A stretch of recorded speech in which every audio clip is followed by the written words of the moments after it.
we've had like chaffle parties before. When we get together, we're just like cooking up a bunch of meat. Let's talk about some of these snacks that you've been making more recently, because we did talk about snacks in kind of a negative light, but what you're making, I guess, isn't necessarily even a snack. It's more like just like a treat, but it's still within the confines of carnivore diet, like a chaffle. Yeah, so a chaffle would be in the confines of the carnivore diet. The reason I didn't talk about it that much is because I'm trying to sway people away from like getting hooked on a lot of dairy. But a chaffle would be fine during a carnivore diet and would be fine to eat during World Carnivore Month if it's something that you want or need. A chaffle is really simple. You just take 4 eggs and 1 cup of mozzarella cheese. I put them in the Ninja blender. I blend them up for like 20 seconds. And then I just pour it in a waffle maker. And it makes these amazing waffles that taste just like... Damn. Yeah. I mean, they just taste like regular waffles. You put butter on them and put a little sugar-free maple syrup on them, and they're bangers. They really are good. Peeps, this kind of shit can be fun. Like, because we're brothers, we get to spend a lot of time together. But like, we've had like chaffle parties before. When we get together, we're just like cooking up a bunch of meat, and it's like kind of like I've made chicken and chaffles before too. Yeah, and it's kind of that was really good. Sounds amazing. Or that would be really good. But you know, you can kind of bring in other family members into some of this stuff, and most of the people in your family, they probably like a lot of the other meat thing and stuff I did, you have. This was incredible. It's on my Instagram too. That peanut butter right there, that peanut butter is PB2 and sugar-free maple syrup, and it tastes like the inside of a Reese's Pieces. It is so good.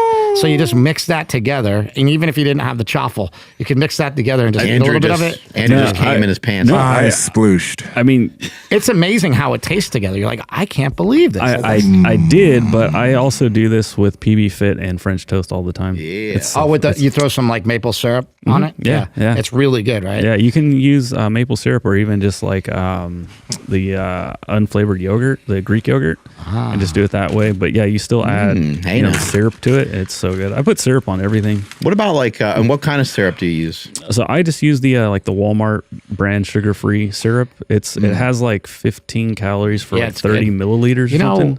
It's like nothing. I have a bone to pick with Doucette and his Mrs.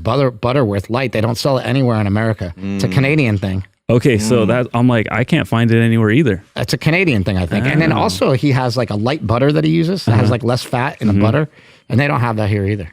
Yeah. What about like stuff like Walden Farms and those kinds of things? Those have like no calories. Yeah, like those, right? So good. I'm always wondering what the fuck kind of farm is that they have. Walden Farms is it's on Mars. Yeah, right. But no, Walden Farms, all that stuff would be great if you like it. I haven't had enough of the Walden Farms stuff to know if I like it. I know a lot of people try it and they're like, it doesn't taste like anything. Some of it's a little weird because if you try and you like it, go for it. Yeah, some of it's a little weird, but like I've used like their pancake syrup. Pancake syrup is good, and they have a couple other things that are really good. So it's worth a try. The chocolate is okay. It's if you're having regular, I don't know, even just like the Fairlife chocolate proteins, and then you have the Walden Farms, you're like, this doesn't even taste like chocolate. But if you stray away from sweets and then you have that, chocolate syrup? Yeah, it's a syrup. Yeah, if you stray away from sweets and then you have that, you're like, holy shit, this reminds me of like the Hershey's like syrup, you know. So and Hershey's syrup isn't even that great, but it tastes similar. I've also made a carnivore pizza, which was really, really good. Yeah, what's the deal with that pizza? So the pizza, if you want to keep it 100% carnivore, you just don't put any sauce on it. But if you want to... He made that like maybe 2 weeks ago. Carnivore pizza is basically cream cheese. The crust is, you take cream cheese and you mix it with pork panko, which is, again, crushed pork rinds. Is there a picture anywhere? Yeah, there's a picture of the pizza. It's on there. I'll find it. There's the pizza. That's the meatball pizza I made for Mark's birthday. Meatball pizza. Oh my God. So what that is we didn't make enough of it. Damn, I'm hungry. Holy shit. Pork panko and cream cheese, and you mix it together, and it turns into like a dough. It turns into like this weird dough. And you dough. You push that, you push that down into the pan. That's just like a Andrew's still laughing. That's like just a cast iron round pan. Yeah. And I pushed down the it looks so good. The dough to make it flat. And then I actually had come up with this after I've cooked this, but I think you should probably cook the dough for like 10 minutes after it's flattened out and then make the rest of the pizza, because it's kind of good to have the dough be a little bit crispier. But anyway, regardless, then I just dumped toppings on, which are like, so I took the dough was all like laid out in the pan, and then I took pepperoni, I lined the entire bottom of the pan with turkey pepperoni, which is, so turkey pepperoni is really high in protein and really low in fat. It's got like 14 grams of protein and only 4 grams of fat. Do you have any left, or did you eat them all? As opposed to regular pepperoni. Regular pepperoni has a lot more fat, like 13 grams of fat. So if you want to skip out on some fat, because there's a lot of fat in the rest of it, then it's then you need to do that. What are you guys doing here? That looks peanut butter balls.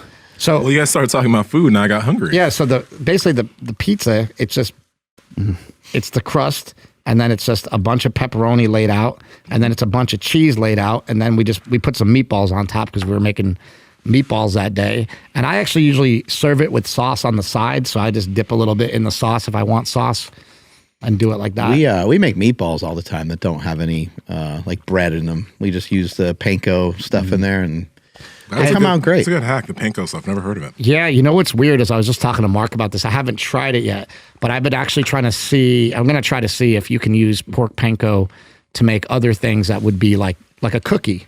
Like, would it be gross to make a cookie out of pork rinds? Because they don't really taste like anything. Like when you make the pizza dough, and if you just eat the pizza dough by itself, you're like, this is really good. It's just cream cheese and panko. It makes sense to me. If you're to eat flour by itself, I'll report back. If these are gross, you'll know about it. If they're good, you'll know about it. I think they'll be good. they'll probably be pretty I'll good. make some like sugar-free chocolate chip pork panko cookies. I think sometimes you need to use like chicken rather than like beef because beef like has like a particular flavor to it, and like chicken doesn't really have much to it. If you take like canned chicken, you can do almost anything with canned chicken. You can turn it into like whatever the fuck you want. Well, they make pizza crust with canned chicken too. Yeah. I think it's canned chicken and an egg. You can make a pizza crust also. I don't know how that turns out. I haven't tried that one. How do you be like conscious of price? Because some people have that question. I know it's another bullshit hurdle that people like to throw out there. Oh, I'm concerned about the price. My wife is worried on my cholesterol, and it's just Jesus Christ, just fucking do the diet. But how can someone be price conscious? If you're on a diet of like spaghetti, you're not gonna and like that's all you can afford, then you might be in a boat where you'd be right to say like I can't afford this. But if you're eating out at fast food or you're doing any of that crap, DoorDash stuff, or you're getting a coffee at Starbucks every day, then you can afford to buy, like a pound of just a pound of regular ground beef at the store. Is very inexpensive. It's what fairly priced. Yeah, $4 a pound or whatever, and you need like 2 pounds a day. So you go like you're eating for like $8 a day. But if you just get like go to Costco and buy in bulk, buy like all the eggs that you can get, and buy all the ground beef that you can get. Buy those for $20. I know this is gonna sound gross to people, but for $20 you can buy a giant log of beef at Walmart. Oh, yeah. It's gigantic. It's like 10 pounds, right? So it's only like $2 a pound. So why not buy that, cook that up until you're done with it?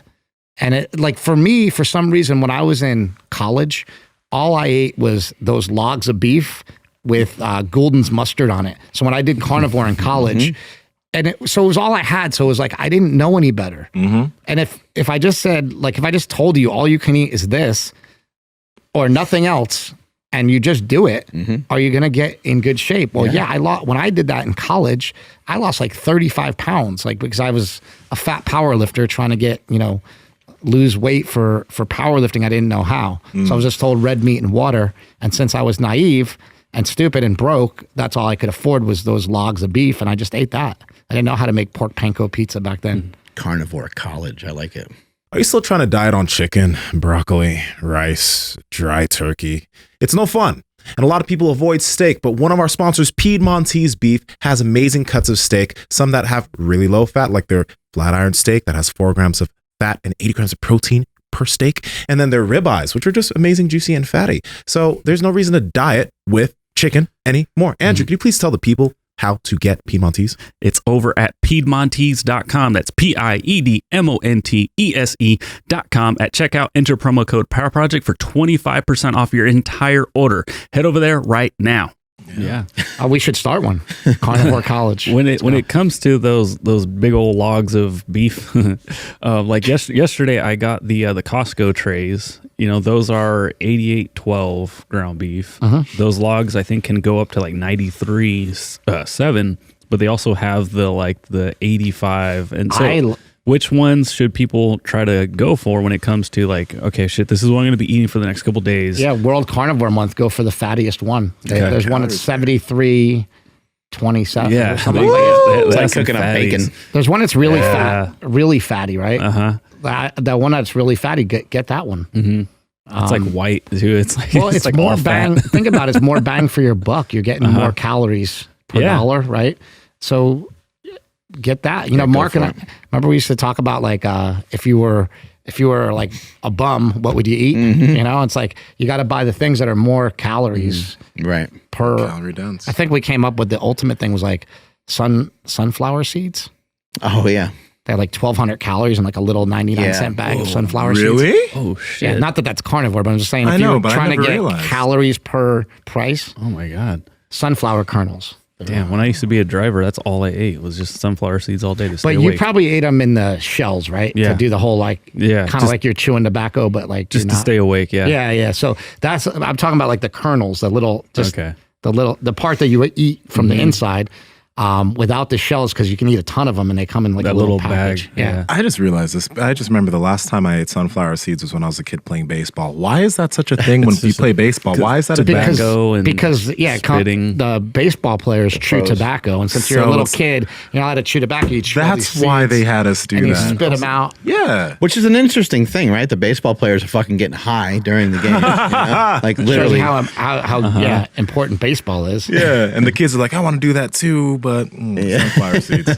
Wow. Just to ask the question, just in case someone else has it. But it came up because I was buying, I think, 180 eggs. I went to Smart and Final. You can buy shit in bulk there. Highly recommend if you have a Smart and Final. I didn't know near they you. had it up here. It's a fucking gigantic box, and it has the sheets of eggs. And the lady behind me was like, "Wow, 180 eggs. What are you gonna do with all that?" And I'm like, "I'm gonna eat them." She's like, "That many?" I'm like, "Well, family of 4. Like, it'll probably be gone in like a week or two." She's like, "Oh my god!" But I also eat a lot of egg whites. Again, so same thing on the carnivore diet. Just go for the more calories with the whole egg and the fat. Yeah, I mean, go with what's more. Yeah, what's going to be more price conscious, right? Got it, like yeah. you want to. I mean, like what? Like if you bought ground beef, eggs, and butter, and you buy the cheapest stuff that you can find. Like, I don't know, maybe I'll go out. It's a good experiment to do. I'll go out and find that at the store and just see how little I can get that for to help people out. But like, I think if you just did that, I mean, that would be first of all, like that's a really good diet. Like it's really good to have, eggs cooked in butter with some ground beef with it. I mean, that's going to taste amazing. A little bit of salt, and that's all you really need. Delicious. I mean, It is good. I actually see that as being like almost a benefit in some ways. Like, so if you don't have a lot of money, I don't have a lot of money to go out to the nice steakhouse or buy the Piedmontese steak, use it to your advantage. Be like, you know what? This is probably the most amazing meal I can have for like $5, and just think of it that way and go through the month like that. I mean, it's going to be, like I said, more fulfilling, especially after you get rolling for like a couple days. It's going to definitely be more fulfilling to you that you're doing something good. And you know that you're doing it with your back against the wall. You know that like you're going to have a great story in the end, and you'll be able to tell people like I did this on like hardly any money. I think I tell this all the time, but I think Dr. Ted Naiman has one of the best stories. Is he had a guy that was homeless that he was helping, and he wanted to help him for free because he felt bad for the guy, and he was homeless. And the guy said, "Doc, I'll do anything you say." And he's like, "Can you eat like meat, eggs, and water? Like and that's it." Because we need to get you healthy. And the guy was like really severely overweight. And the guy would go to like a dollar store and like a local grocery mart and get the cheapest stuff he could buy. And he basically lived for like, he bought a frying pan at the dollar store because you can buy almost anything at a dollar store. Bought a frying pan, and then he'd get his eggs there. And I think he would get his beef at the grocery store down the street. And I think altogether we spent like $5 a day and did a carnivore diet. He sustained it for like several months and lost like 80 pounds and got like pretty healthy doing it, and actually I think got back on his feet again. I'd have to check with Dr. Naiman about that, but I just thought that was the most amazing story of like perseverance that I heard on something that's like could be argued, it's too expensive. Hey, little mama, let me whisper in your ear. Like, comment, subscribe to the channel because we continue to bring you peak content on this channel. Obviously, you guys are here. You guys have watched the whole video. So like, comment, subscribe. All right. See you later.